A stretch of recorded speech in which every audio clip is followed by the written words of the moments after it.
Hi there. This lesson will cover scientific notation.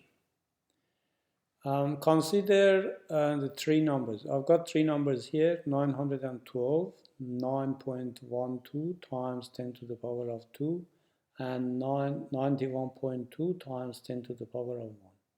Basically, 10 to the power of 2 means 100. And if you times 9.12 by 100, you get 912. So in other words, this number is the same as that. Similarly here, 10 to the 1 means just 10. And if you times 91.2 by 10, you get 912. You get that. So in other words, all these three numbers are the same numbers, the same values, shown in different ways. Now, when you write a number in scientific notation, it will be in this form: k, which is a number, times 10 to the power of m, which again, m is a number. So, the scientific notation will look like this: a number times 10 to a power. This power is going to be an integer. An integer means a whole number. But this k can be a whole number or can be a decimal. So either a decimal or a whole number. The only limitation for k has to be between 1 and 10. K has to be between 1 and 10. Now we said that all these three numbers are the same.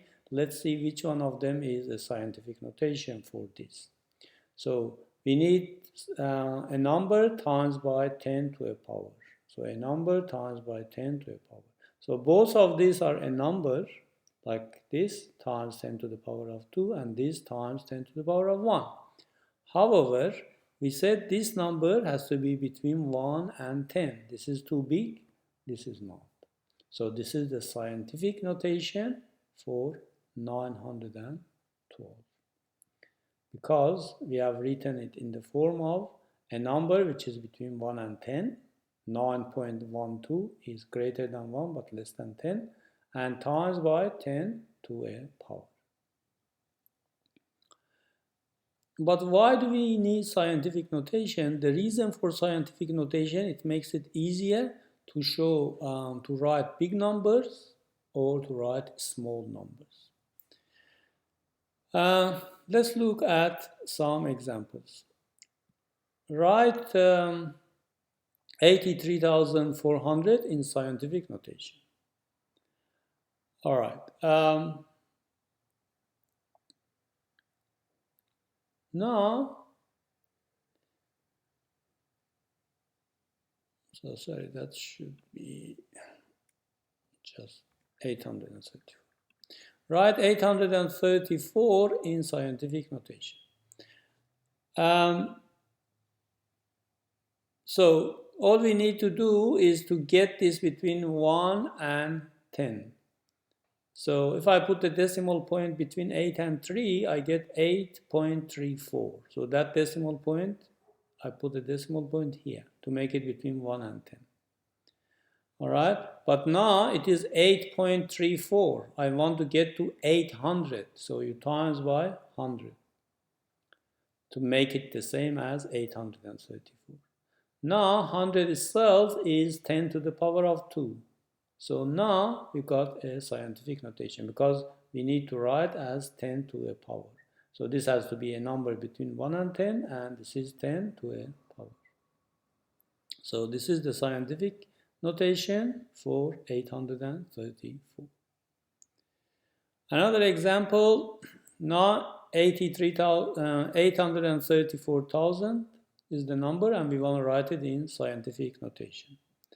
Again, we got to get it between 1 and 10. Again, that should be 8.34, and all the digits has to be here. So 8.34000.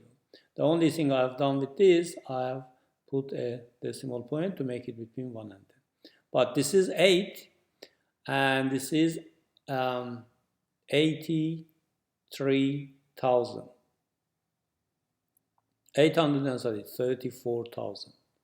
So 834,000. So 800,000. We're talking about 800,000.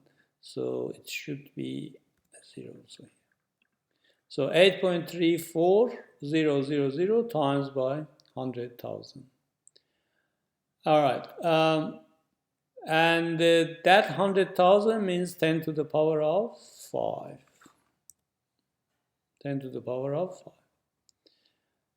All right, so now we are able to write this in scientific notation. And scientific notation for 834,000 is 8.34000 times 10 to the power of 5. All right, so everything is good so far because this is between 1 and 10, and this is 10 to the power of 5. However, when you got zeros to the end of a decimal, you can drop it. So I can just write it as 8.34 times 10 to the power of 5. That is my final answer. Okay, these two examples we had was for larger numbers. Okay, what if I had a very small number like this? In example 3, that's what they want us to do. So write this in scientific notation. Again, I got to write this between 1 and 10. Between 1 and 10, that would be 4.56. 4.56.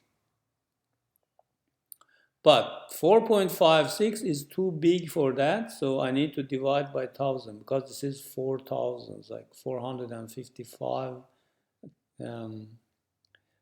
400, say let's say 0.00456, and I've put the decimal point here. So I made it 1,000 times larger by moving this to the right. And now I need to divide by 1,000 to keep the value. And dividing by 1,000 is the same as dividing by 10 to the 3, and that means timesing it by 10 to the power of -3. So to give a more understandable approach, when you got smaller numbers like this number is much smaller than 1, the power of 10 must be negative. When you're talking about big numbers like this, the power of 10 must be positive. That's one thing. The other thing is this number has to be always between 1 and 10. Now, then what do I put for the power of 10? Power of 10 will be the number of decimal places that you move the decimal point. Let's say we look at this. 8, 3, 4, 0, 0, 0. So I can write this as decimal like that. 8, 3, 4, 0, 0, 0. Just put the decimal here. These two are the same thing. All right, now I'm moving this decimal point to the left to make it between 1 and 10. I know that it should be 8 point something. So then becomes 1 place, 2 place, 3 place, 4 place, 5 place. So I need to move 5 place, so that becomes between 1 and 10. Because I moved by 5 places, I got to times it by always 10 to the power of 5. Why 5? Because I moved the decimal point 5 places to the left. That is one way of working this out. Now if I had a small number like this, 0.0000672. I already have the decimal point here. I don't need to add a decimal point as I did for this whole number. So I already have it. So I want to get this number between 1 and 10. This is too small the way it is. So I need to move it like this. 1 place, 2 place, 3 place, 4 place. If it is here, that's going to be 6.72, which is between 1 and 10. Times by 10, always 10, to what power? How many places did I move the decimal point? 1, 2, 3, 4. 4 places. But this is a small number, or I move the decimal point to the right, should be negative. So negative 4. That is how you work this out. So the power of 10 is always equal to the number of places that you moved your decimal point. That's all we have for this lesson. Thank you very much for your attention.